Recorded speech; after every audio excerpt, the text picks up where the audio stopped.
Amis de la masse, bonjour, bienvenue sur la chaîne du Doc et dans cette vidéo on va parler de Chris Bumstead et notamment du fait qu'il est très probablement blessé. Lors de son posing à l'Olympia 2022, eh bien il avait une boule au niveau du biceps gauche qui était inhabituelle, qui n'était pas présente et donc il y a de très nombreuses spéculations. Tout le monde n'est pas convaincu qu'il s'agit d'une blessure, il y a d'autres hypothèses qu'on va détailler dans cette vidéo, mais avant de commencer la vidéo, je voulais vous passer plusieurs petits messages. Le premier, c'est que j'espère que vous passez de très bonnes fêtes de fin d'année avec vos proches, que vous profitez, que vous vous reposez aussi un petit peu, parce que n'oubliez pas, eh bien, c'est ce qu'on a de plus précieux, la santé, la famille, et puis tout le reste, ça vient après. Le deuxième petit message, un petit peu moins réjouissant, il concerne l'avocat. Il n'a, je crois, pas beaucoup aimé la vague de froid, et je crois bien qu'il est en train de dépérir. Donc vous avez deux options. Le premier, c'est de faire une petite prière pour lui, pour essayer de lui redonner un petit peu de force, parce que les feuilles sont clairement en train de tomber, hein. Je crois que le moins 3 degrés, il a pas trop aimé. Je pense que je vais faire un Tipeee, soit pour lui offrir des traitements haut de gamme, notamment des cellules souches, soit peut-être pour racheter un avocat, ou carrément selon combien vous allez donner dans ce Tipeee, je pourrais même peut-être m'acheter carrément un palmier géant ou un avocatier grandeur nature, je sais pas trop, on verra selon comment vous êtes généreux ou pas. Troisième chose, n'oubliez pas un pouce bleu, un abonnement, ça me fera mes cadeaux de Noël parce que le Père Noël cette année, eh bien c'est la crise pour tout le monde. Bref, allez, j'arrête de raconter n'importe quoi, on va parler de Chris Bumstead générique.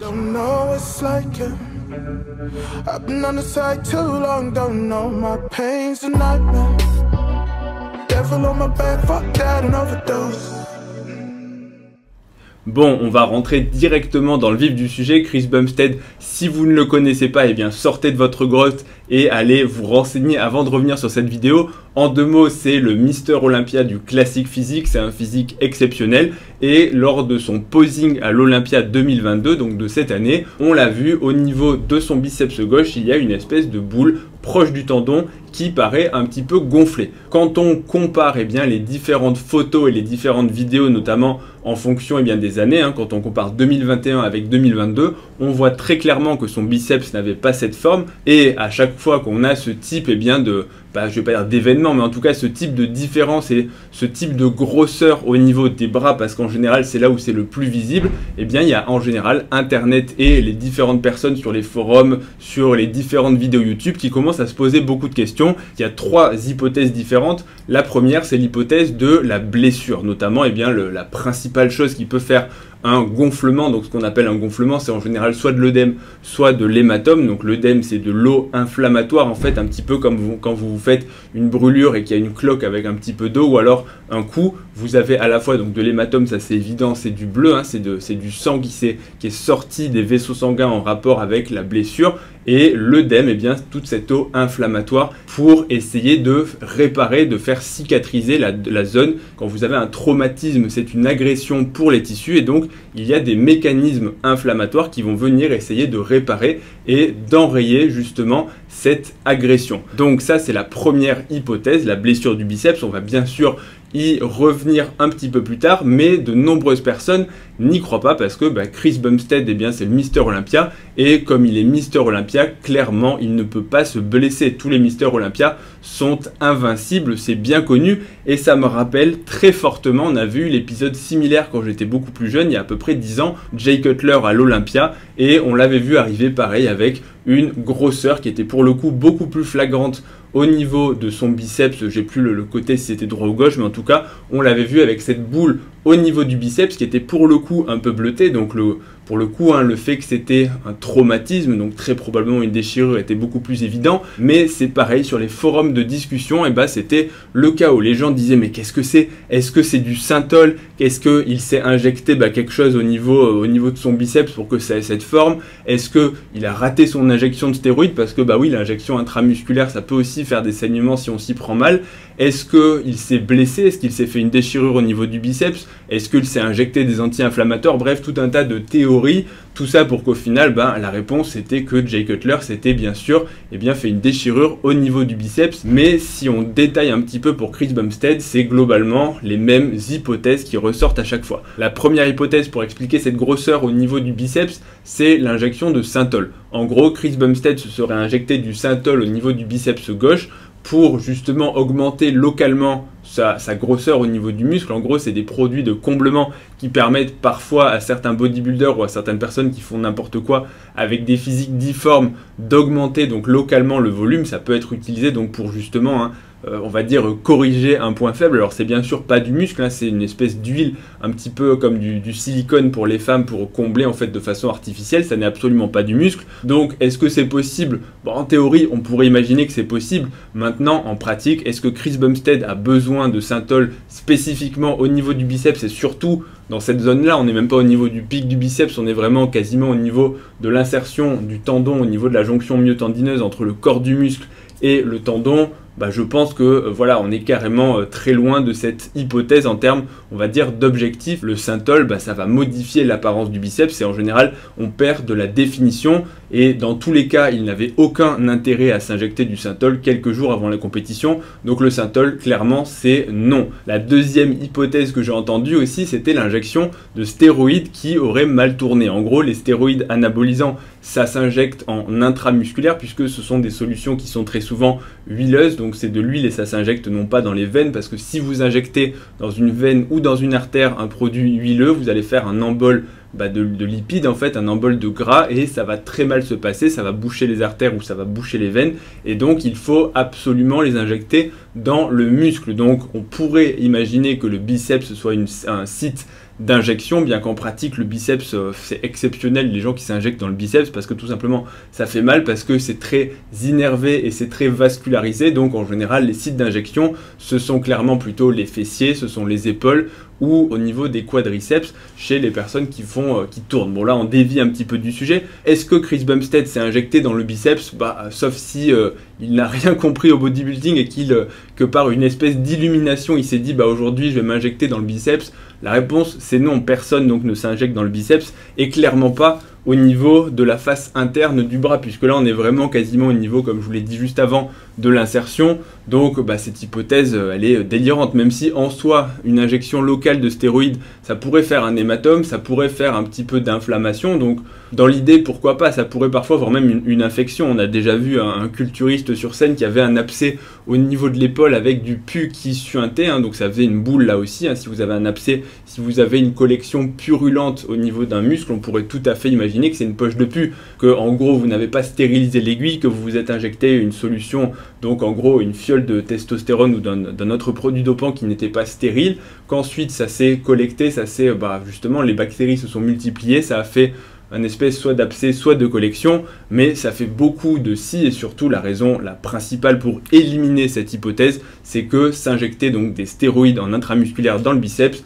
c'est totalement délirant. Donc on arrive à l'hypothèse la plus probable, pour ne pas dire la plus évidente, c'est que Chris Bumstead s'est fait une déchirure au niveau du biceps. Et c'est une déchirure qui va être partielle, parce que s'il avait une déchirure complète ou un arrachement tendineux, eh bien il n'aurait pas pu concourir au niveau de l'Olympia, parce que son posing aurait été complètement impossible, parce que tout simplement il n'aurait pas pu contracter le biceps si son tendon s'était soit désinséré au niveau de l'os, soit au niveau de la jonction entre le tendon et le muscle, puisque le tendon ce n'est pas du tissu musculaire, c'est du collagène, ce sont des fibres beaucoup plus rigides qui vont être ensuite attachées au niveau du muscle et qui vont assurer la rigidité. Le muscle va se contracter, les fibres musculaires vont se raccourcir et s'étirer, mais parfois si on pousse lourd, si on a parfois un traumatisme, si on fait une excentrique ou un étirement trop intense, eh bien le muscle peut se déchirer. Donc là on est très probablement, c'est difficile de le préciser, mais sur une déchirure, qu'elle soit au niveau de la jonction myotendineuse, c'est-à-dire en gros une déchirure partielle, son tendon a été partiellement sectionné avec quelques fibres qui ont été lésées, soit au niveau du corps musculaire du biceps, qui va ensuite faire de l'œdème, de l'hématome et surtout un petit peu de douleur. Et on peut, avec une déchirure partielle, parfois la douleur est peu importante et on peut arriver à contracter, donc à faire son posing, même si effectivement il y a cet aspect un petit peu inflammatoire, un peu gonflé, avec une perte de relief musculaire, mais on peut quand même, dans de très nombreux cas, arriver à contracter. Ce serait différent s'il s'agissait de s'entraîner et de mettre de la résistance sur le biceps, puisque là le tendon et le muscle allaient provoquer en général des douleurs, mais sans résistance sur simplement du posing de la contraction, on peut très bien arriver à contracter. Donc très probablement que Chris Bumstead, et c'est assez visible sur d'autres images, et notamment il y a une vidéo où on le voit ensuite en backstage avec sa médaille, où on voit son biceps qui effectivement est un petit peu gonflé, un petit peu déformé. Donc qu'est-ce qui s'est passé? Bah oui, Chris Bumstead s'est très probablement déchiré au niveau du biceps gauche. Maintenant qu'on a un diagnostic de déchirure du biceps de Chris Bumstead, on va répondre aux différentes questions. La première, est-ce qu'il va avoir besoin de chirurgie? Bah c'est trop tôt pour le dire, tout simplement parce que pour l'instant il n'y a pas encore eu de diagnostic précis d'IRM, d'échographie. Il faut idéalement attendre un tout petit peu pour que ça dégonfle et pour que l'œdème disparaisse un petit peu pour faire un diagnostic précis. À quel pourcentage les fibres sont atteintes? Où se situe précisément la déchirure? Est-ce que c'est le tendon? Est-ce que c'est le tendon du côté de l'os, donc l'attache du tendon à l'os? Est-ce que c'est l'attache du tendon sur le corps musculaire? Est-ce que c'est une déchirure au niveau des fibres dans le corps musculaire, donc uniquement des fibres musculaires qui ont été lésées?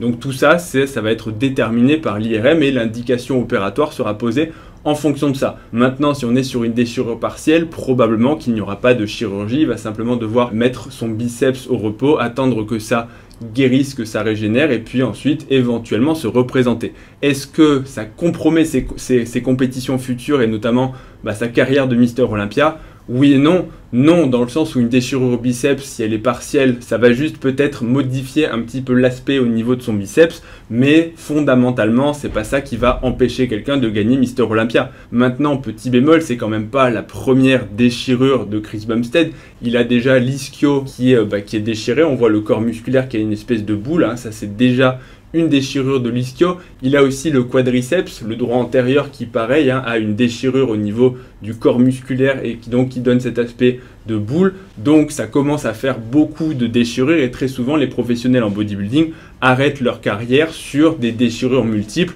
qui vont très progressivement compromettre leur physique. Maintenant, cette déchirure-là en particulier, non, c'est pas ça qui va gêner sa participation à Olympia. C'est d'ailleurs clairement pas le seul compétiteur à avoir une déchirure. Big Ramy, le trou qu'il a au niveau des quadriceps, je vois qu'il y a eu une grosse spéculation sur internet. Qu'est-ce que c'est? Est-ce que c'est des sites d'injection répétés qui ont fragilisé? Je peux pas en être certain sans l'avoir examiné et sans avoir tout vu, mais très franchement, ça a tout l'air d'être une déchirure au niveau de son quadriceps. C'est une déchirure donc du corps musculaire qui fait cet aspect de trou. Enfin, si c'est pas ça, je ne vois pas ce que c'est. Maintenant, la dernière question qu'on peut se poser, pourquoi est-ce que Chris Bumstead se déchire autant les muscles? Biceps, ischio, quadriceps, c'est censé être un professionnel.